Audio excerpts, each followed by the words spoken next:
Oh my god, my 12 favourites of 2025. Let's go!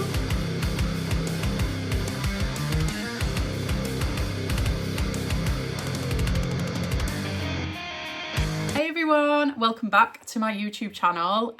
Sorry about the lack of posts, long time no see. Happy 2026. How is everyone's reading going so far? I have come today to talk you through my 12 favourite reads of 2025. Don't ask why there's 12, I couldn't think of 10. So we're going with 12 because I realised I have free will and I can pretty much just decide how I want to do this. So we've got 12 and then we've got, stick around till the last minute to figure out my favourite read of the year. So we've got one favourite out of the 12 pretty much. And yeah, without further ado, let's go through my 12 favourite reads of 2025. Sit down and make a cup of coffee, make a tea, make whatever you fancy, and get ready for some horror book recommendations. So let's start off. These aren't in any particular order, like I say, until the last one. And I'm going to go through and give you like a little quick summary. The top one you can actually probably see already what it is, but it is The Old Lady by Kristopher Triana. Now, obviously I love Kristopher Triana, repping, that's what that logo is there. And I've obviously done quite a few videos of unboxings of Kristopher Triana. So this is actually, I don't believe this is one of the ones that I got from his website. I don't think so. So this one isn't signed, unfortunately. But this is The Old Lady. Now, I'll tell you something for free. Within my every stack of my faves since I got back into reading in 2022, I believe, has included a Kristopher Triana book. They slay. The way I would describe his horror is it's extreme, although he has written less extreme books. So definitely if you're not into extreme, I'd still recommend checking him out, because there are some ones like, this is extreme, but there are some ones like Prettiest Girl in the Grave by him, which isn't as extreme. This one, however, is pretty unhinged, and it has two of my favourite elements to a book, which is an older female main character that's unhinged. Love that. And then secondly, we have a cabin in the woods trope. So this is always going to be a favourite of mine because it's Kristopher Triana as well. The way he writes is just very entertaining. A lot of his books read like B-horror or like films, very action-packed. He writes amazing characters. He can write really good women, which I find, not like trying to make a blanket statement, but I find a lot of men can't write women, and that's not saying all men can't write women, and I guess it's vice versa as well. But yeah, this to me, I loved the female main character in this. So we basically follow her, her name is Tracy, and she's returning home to where she grew up after her father has passed away. Now her father was a very, very extreme guy. He was a veteran he fought in the Vietnam War. He brought her up to basically be very strict with herself, but he went too far basically. So she's gone through a lot of stuff, and it's resulted in her growing up to be not a nice person, or not a normal person. So she grew up, went to prison, got out of prison, decided to go back home after her dad's passed away, and yeah, she wants to live a quiet life, I guess, or she kind of just wants to revisit her past. I can't say this word on here, I don't think, but she was pretty much smartured. She was pretty much smartured by her dad. So she's going back, reliving it. I don't know, to be fair, I can't really remember why she goes back, but not all is as quiet as it seems, because we're introduced to this second group that are going on like a camping trip, with a few friends, and then we get introduced to this third group of people, which are essentially menaces, and they're trying to hunt down this group that have gone camping. So one of the women in the group, she ends up seeking out the cabin with Tracy in it for help, and she kind of realises pretty quickly that Tracy is just as unhinged as the extremists that are going after her. This book was so action-packed. If you like Cabin in the Woods, if you like references to war, creative kills, unhinged, I've already said unhinged women, because I don't want to reveal too much, but the stuff that goes on in this book, it is insane. If you liked Full Brutal by Kristopher Triana, you will eat this one up. It is just a 5-star all round. There's no dull moment in this book. If you're wanting to go into a horror book, just have fun, and have a lot of people dying. This is your go-to pretty much. But again, with an excellently written female older main character. And I think this is why his books kind of stand out to me, because not only are they written well and creative, and they've got creative plots, and they're all a bit different, they're unhinged, the character work is very, very good. So if you haven't read any of his books, I highly recommend, and yeah, this is why it is in my top 12 of the year. My next book is, so I discovered this author this year, and I am not even messing, she is a new favourite. I can't wait to read all of her books. Like, she's written, I think this is her 3rd book, and she's been in a lot of anthologies as well, which I haven't managed to read all of those, but I've read all of her 3 titles. This is one of them, and that is Crushing Snails by Emma E. Murray. Now, this is just to say as well, this is published by Apocalypse Party Press, which is a small indie press, and they publish some amazing titles. They're definitely one to watch. Some of their books are absolutely insane. I think I'm trying to think of ones that you would, they're known most for. And I believe one of them's Negative Space by B.R. Yeager, I believe. I'll put a little screenshot up there. But that book was crazy. This book is a psychological horror. If you want to feel numb and bleak and just devastated and heartbroken, then you need to read this book. We're essentially following a young woman called Winnie who has most of her life been brought up abused. And we really get a point of view throughout a few years of how it affects her, and what results in that many years of abuse. And let me tell you, it's not good.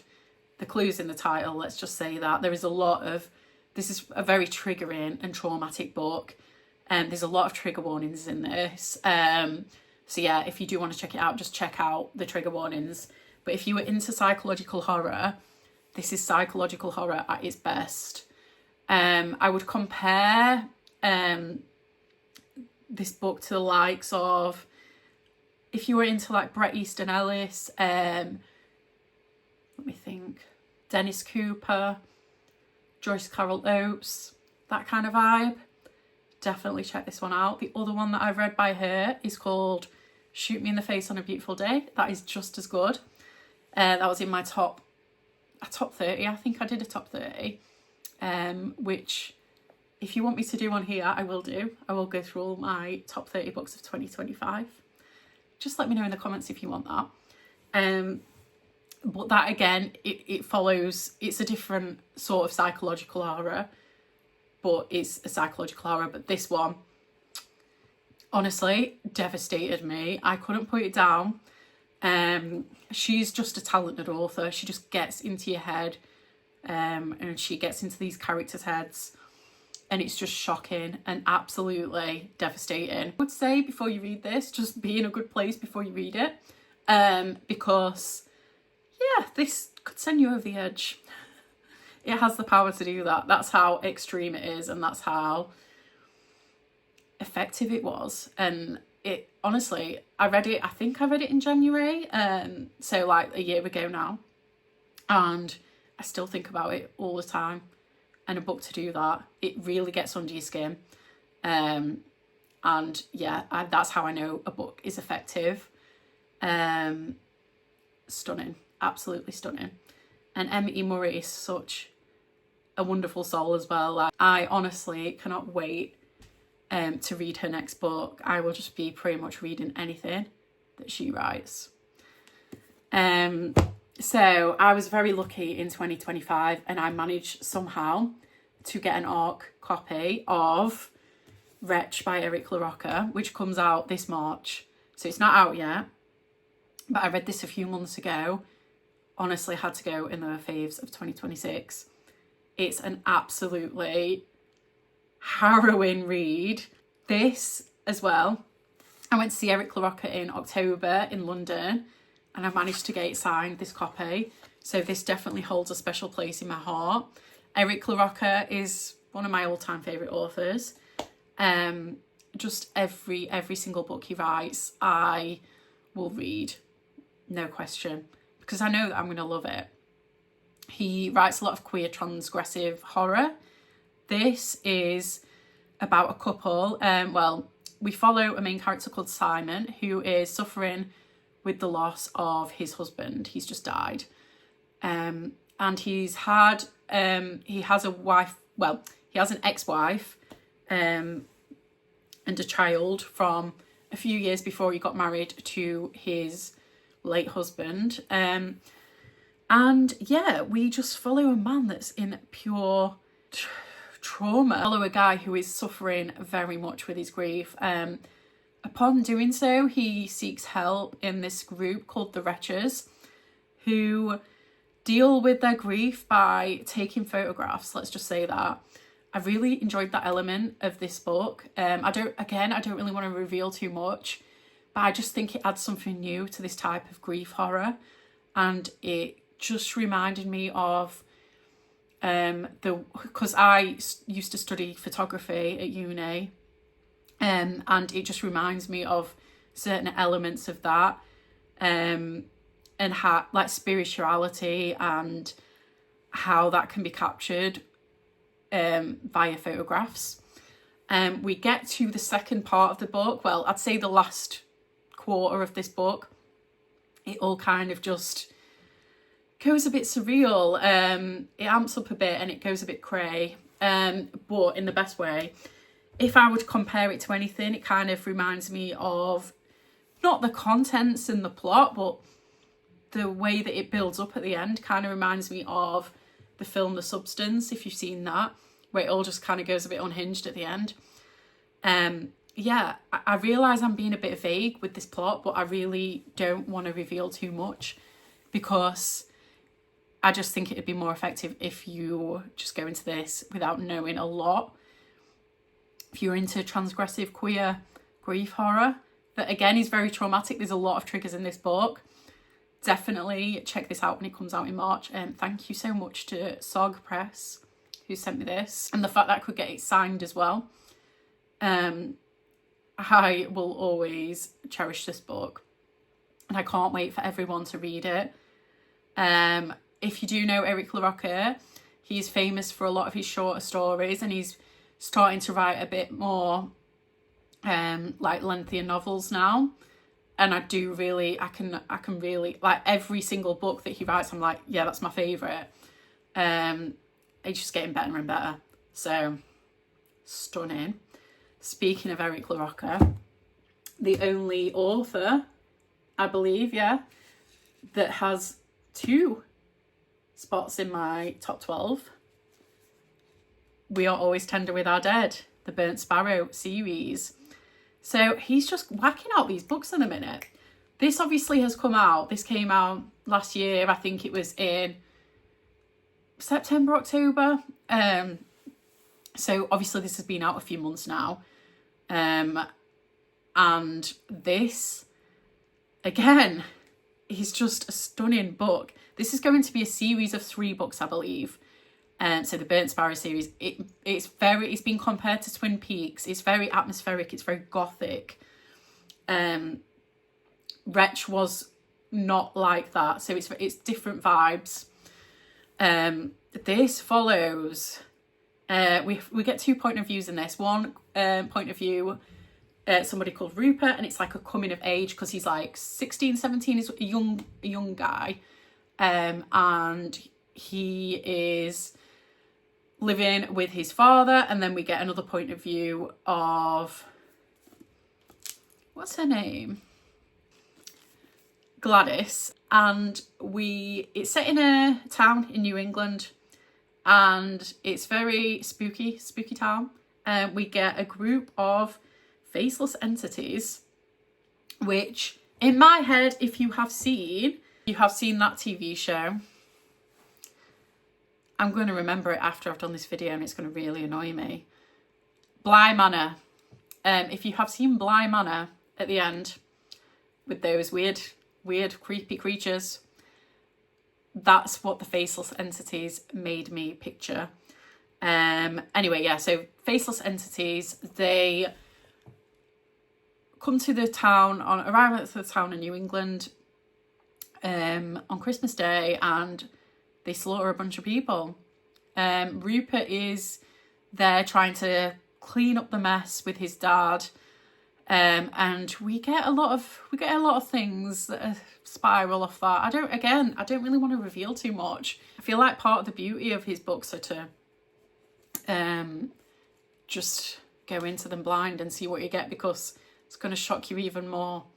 This edition as well is absolutely stunning. Like, look at the little coffins, so cute. And we also get the end pages as well. This is the Abominable Book Club edition. I believe they probably still have some on the website. And again, I got it signed when I went to see him in October. I also loved this design so much that I ended up getting my nails done in this style. Just thought I'd put that out there. Yeah, this honestly is so good, and I can't wait to read the second book, which I believe comes out this year.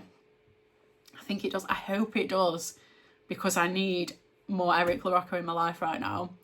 Yeah, it's stunning. Now, the next book is the only short story collection in this stack. I find it I'm very, very strict, I would say, with short story collections, because obviously I think they get a hard rap. I think they get judged quite a lot, and I understand why they do to an extent, but I just think their purpose is to discover new authors, and for authors that you maybe have read to experiment. So I just don't think often they get the credit that they deserve. My main issue with short story collections is, and I know not everyone would agree with this, but I like my short story collections to be curated really well. I like them to have a theme. I know King has done a lot where he just compiles a bunch of stories together, and obviously that's different because he's just one author. And a lot of the anthologies I've read with a theme have several different authors involved. But I do like them to be curated well. This one is absolutely, not only is the cover stunning, but it's by an indie publisher, which I absolutely love.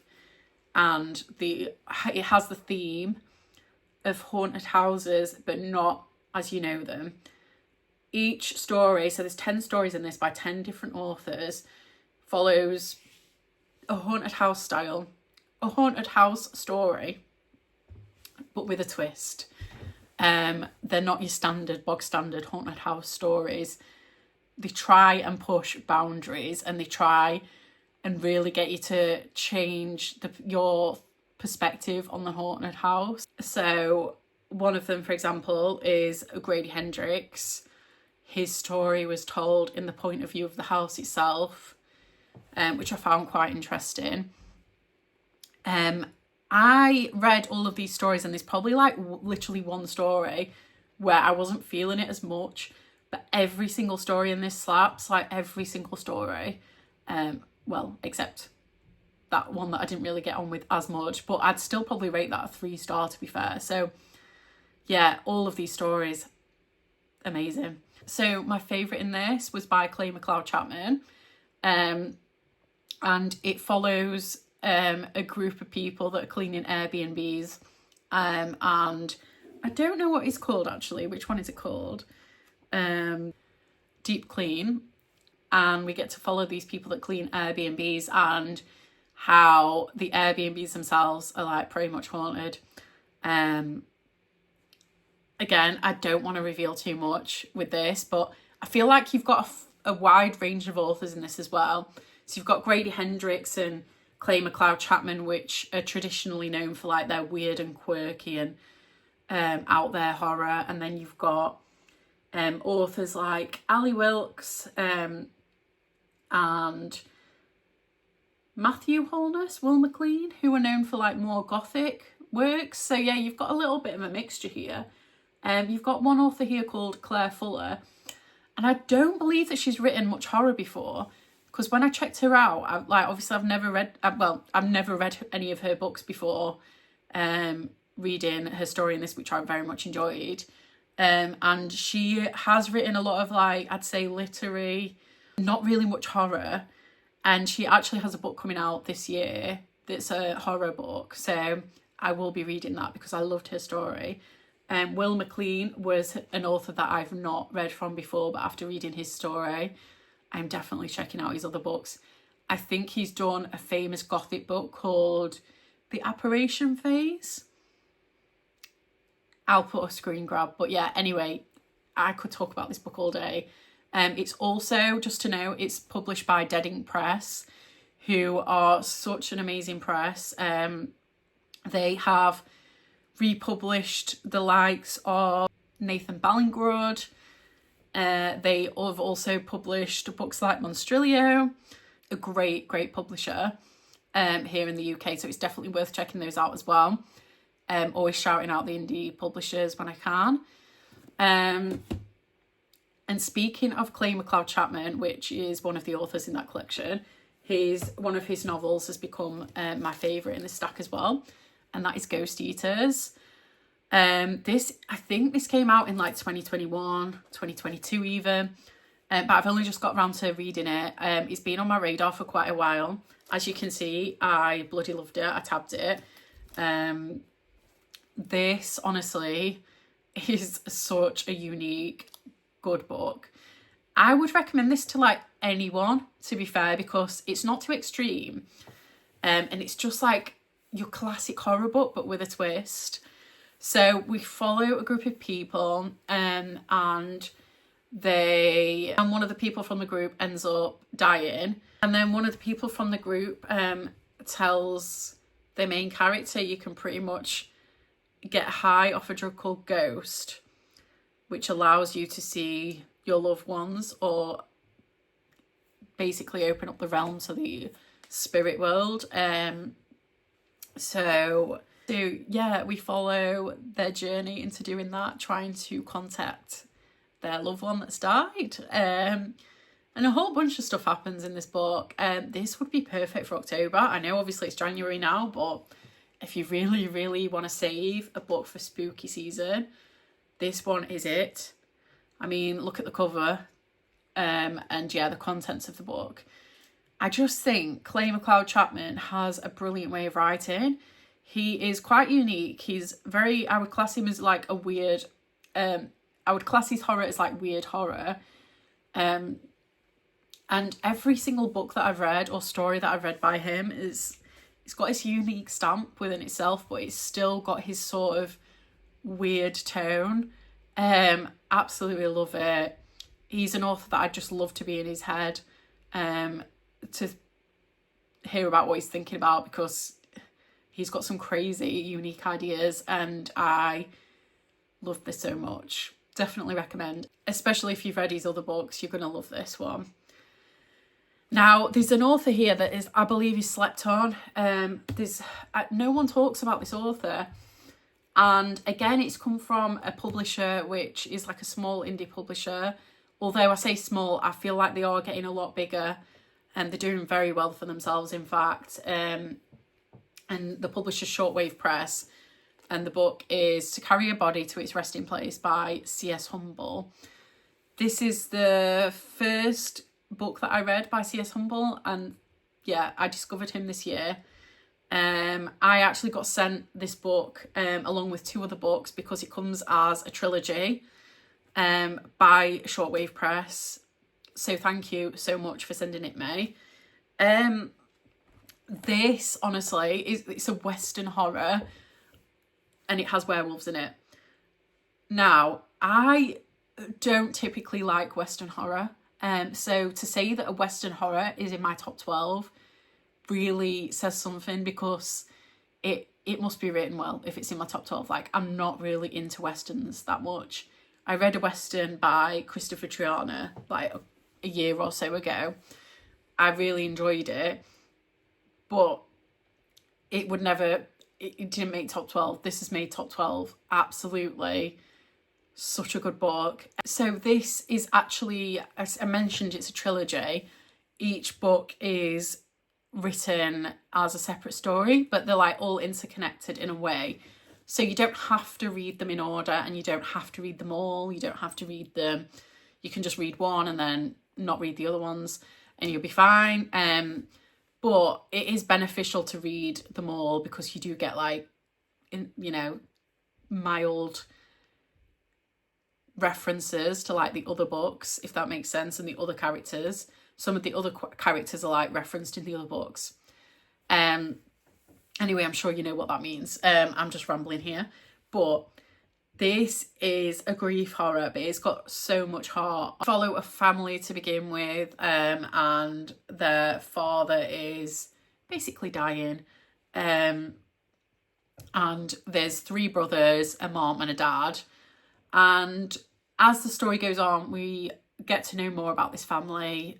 We get to know more about the backgrounds of one of the brothers, because one of the brothers is returning home from a stint after running away from home, essentially. So he's coming back to a lot. He's coming back to all the grievances he had with his family before, but then also coming back to all this pain and this new grief. So there's a lot to unpack with his character, but then there's a lot of secrets, shall we say, that the mom and dad have. And as this story goes on, we get to find out more.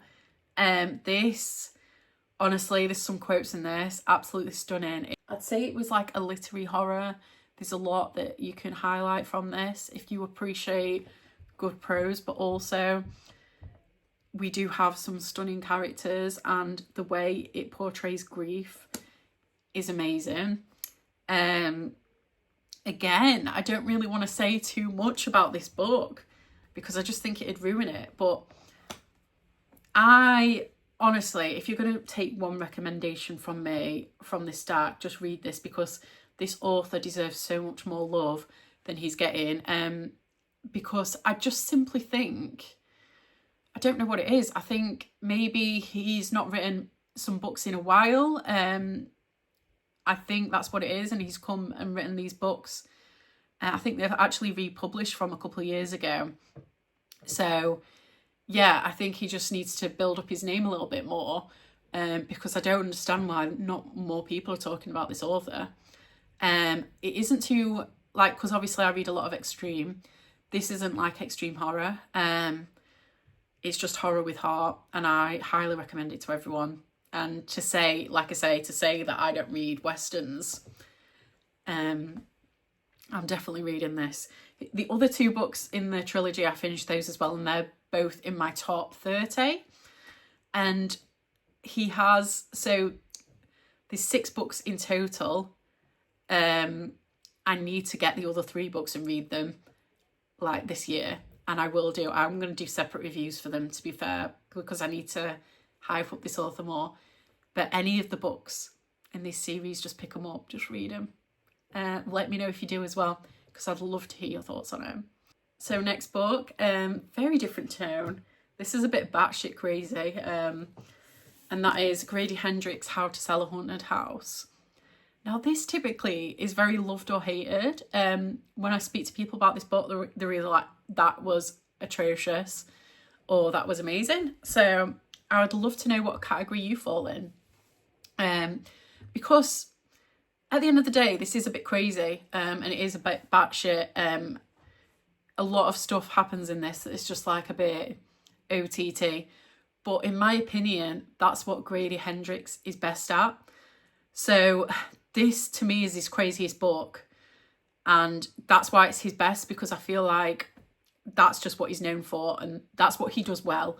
I don't want to read a Grady Hendrix book that is, I don't know, like toned down. Like I want the full batshit 100% crazy, and that's what this book gives.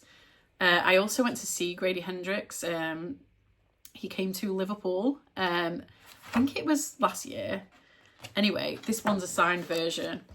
And he's, honestly, he's got like little stamps for each kind of theme book. And this, if you read this book, you'll understand. It's got loads of crazy dolls in it.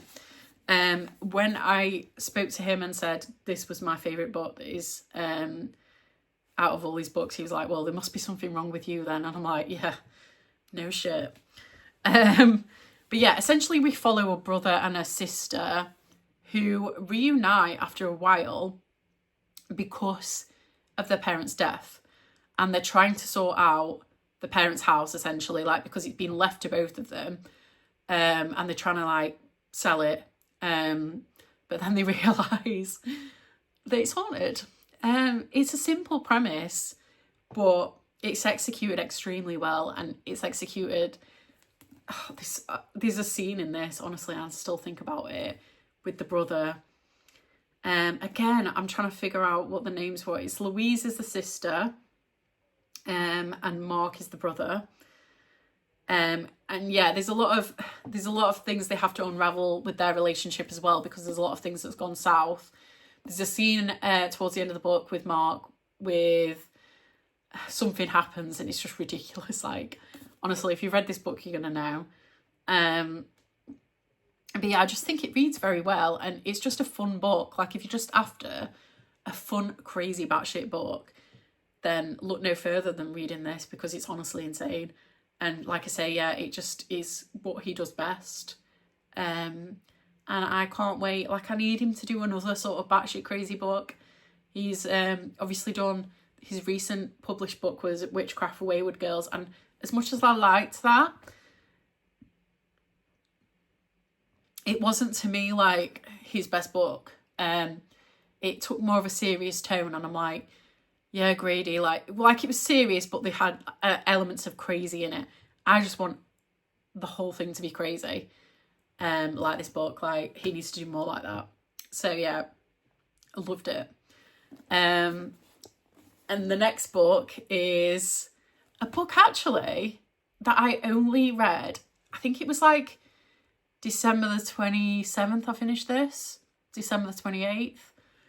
And I was like, yeah, this is going straight on the stack, because it's just so up my street. And I knew before I read it that I'd love it. But it's just one of those where you just don't get round to reading it for ages. And when you finally read it, you're kicking yourself like, why did I not read that sooner? That book is Letters to the Purple Satin Killer by Joshua Chaplinsky. Now, this is the first book that I've read by this author. Definitely won't be the last. This, again, let's mention the publisher here. A moment for the publisher.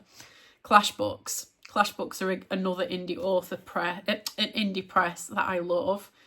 They've published some amazing books. And this cover is absolutely stunning as well. This is a psychological horror about a serial killer told solely in the format of letters. I mean, there's a couple of other formats as well, maybe like a postcard, come to think about it, and some correspondence, but it's predominantly letters. And it's about a serial killer, a prominent serial killer in the early noughties that killed loads of women. And we don't get his perspective for one moment in the book. Or I don't think we do. Don't quote me on that, because I think there might be a couple of postcards, but very, very, very, very short form. It is told solely in the perspective of several people that write to him whilst he's in prison. So people like his family, like his mom, who's deluded. We get mention of his dad, but his dad doesn't actually write him, I don't think. We get his old girlfriends, his new girlfriends, because, you know, bitches be cray. No, I'm joking. We do get, obviously with serial killers, especially ones that are not bad looking, there's a lot of women out there that seek their sort of attention, and vice versa, they seek their attention. So we get a bit of that. We also get a couple of people that have been affected by his unalivings. And yeah, just this surprised me, because when you think about it like that, you think, how is the narrative going to build? Like, how is this going to really sort of portray any of his life, any of the background of the serial unaliver? But we really do get quite a thorough account, and the way this builds is absolutely shocking. We do start off, it does start off a little, I'd say, not dry, but it starts, obviously there's nothing to really kind of hook you in a way. You have to have a little bit of patience with it, I'd say, for things to kind of like reveal, because although the letters aren't interconnected, I think they reveal a lot of things that the serial unaliver has done, and then that's where you get the story from these moments of like interconnected parts of people's letters. If I'm making any sense at all. If you have read The Sluts by Dennis Cooper, which was my favourite read of 2024, then you will love this. Again, it's like psychological horror, so it kind of reminds me of also like Zombie by Joyce Carol Oates, which was told in the perspective of the actual serial unaliver. So this is how this book differs. We don't get his perspective, which when I first read about, I thought, oh, well, that's a bit, I kind of really want to know. I want to get into his mind, but it's crazy how much you actually get into his mind without being in his mind, just through other people. I think that's more unsettling in a way. It's a book that will, again, get under your skin. This definitely, I will be thinking about this for a while. And I know that I will be reading more by this author. It's just such a thought-provoking read. It is very dark. Some of the, because it lists some of the things that the serial unaliver has done, doesn't hold back. Let's just say that. He's done some absolutely atrocious, horrible things. This isn't based on a real serial unaliver as well, which I think is good. We don't want it to be based on a real one, I don't think. Like, I think that, to me, is too much.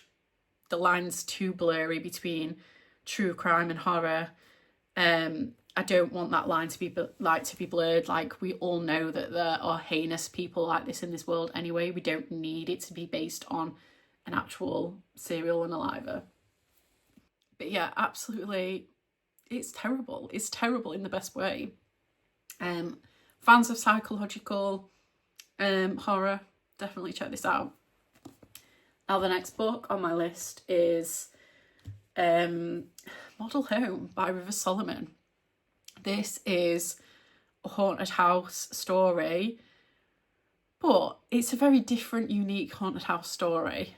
So we follow Esri, Emmanuel and Eve, who are returning home, back to their childhood home after their parents have sadly passed away. Well, I say sadly. It is very sad, but there's so much to unpack in terms of family history, what they've gone through, trauma, and they essentially have to go back and relive certain parts of that.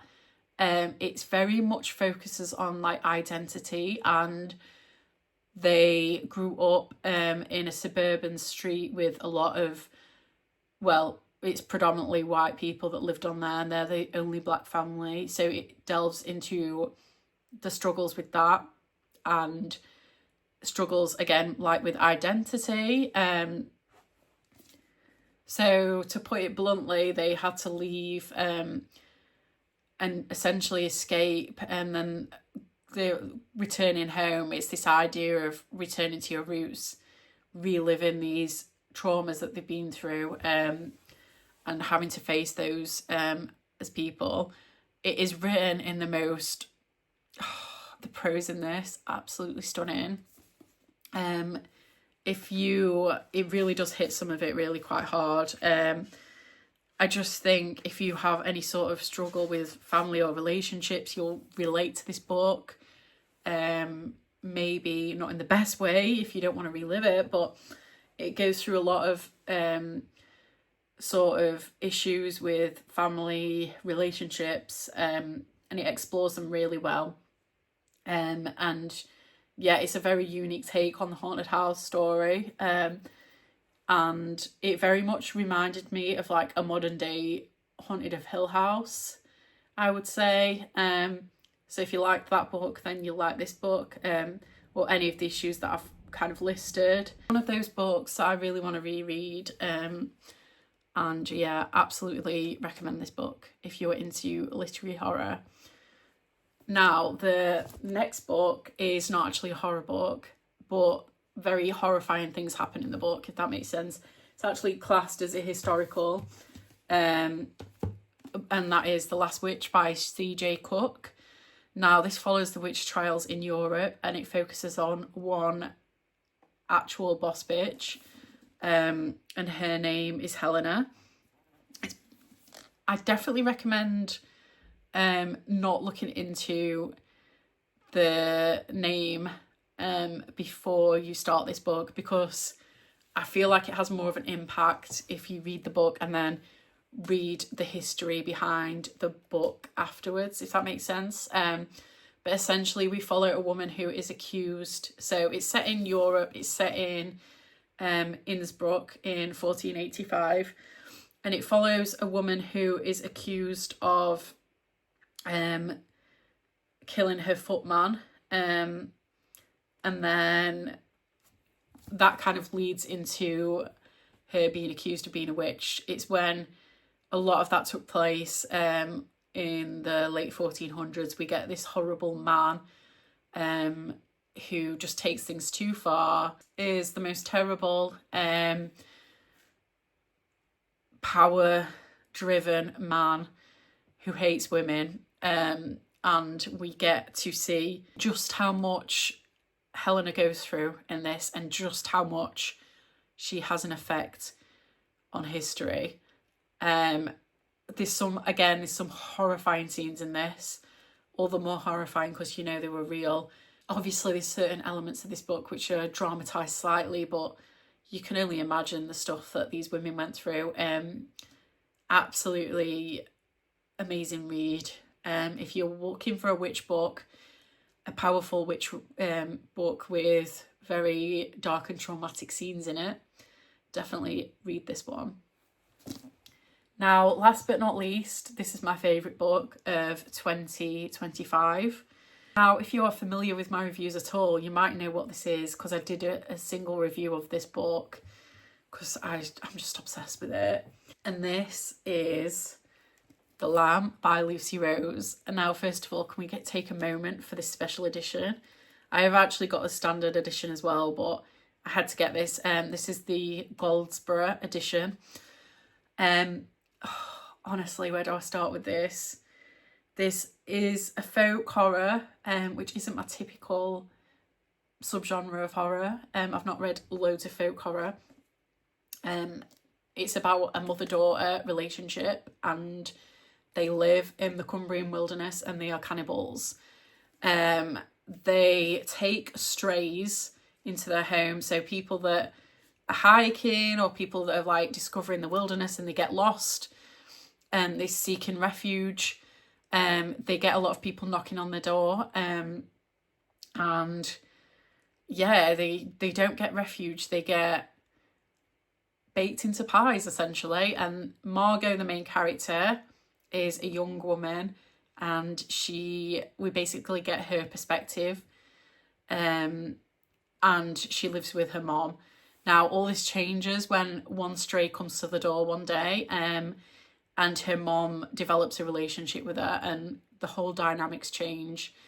This is like a coming of age story, and it has so much heart to it. There's so much like relatable content.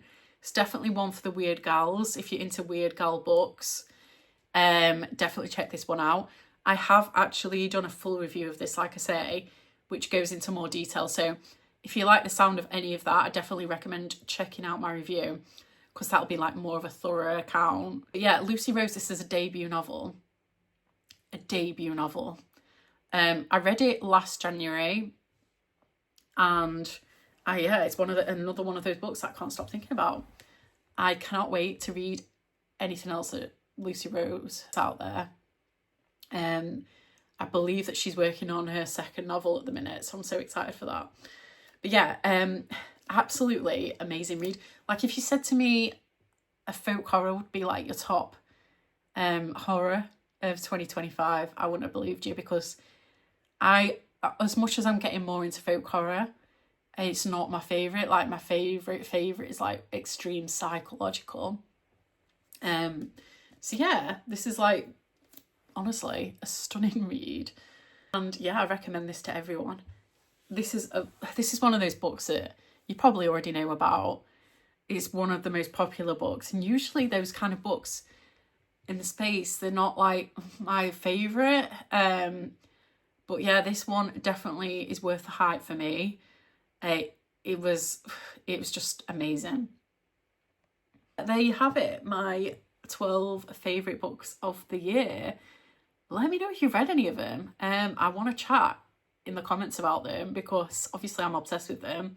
So anything that you have to say, even good or bad, to be fair, like if you didn't get on with one of these books, again, just let me know. Why? Because I love to discuss books, good or bad. Obviously we all have different tastes. Thank you so much for sticking by me, watching this video. I really appreciate it. Like obviously I'm still building this channel, and yeah, I just want to talk more about books. So let me know if there's any sort of video that you want from me. I can do a top 30. I could also do my worst reads of the year. I know there's a lot going on with that at the minute. Stance on that, by the way, is you should absolutely speak about your worst books of the year. There's a lot going around at the minute with people saying that you shouldn't because it's bad on the authors. Well, as long as you're not tagging the author, obviously do not tag the author in your bad review, but reviews are for readers. Like, we need to discuss elements of this book. There's plenty of authors that I know that post negative reviews on their own channel because, you know, it promotes their book. People give LaRocca 1 star all the time and say it's the worst book they've ever read because it's so horrible in content. The content's so horrible and all of this, and that actually helps people because if I see someone review a book like that, I know I'm going to want to read it. Like, I want to read a traumatic, horrible book. So yeah, let me know your thoughts on that as well. But hopefully I'll see you soon, and we can, until then, you can comment and let me know your thoughts on your favourite book of the year, or if you've read any of them. Anyway, I'm rambling, but I will see you next time. Okay, bye.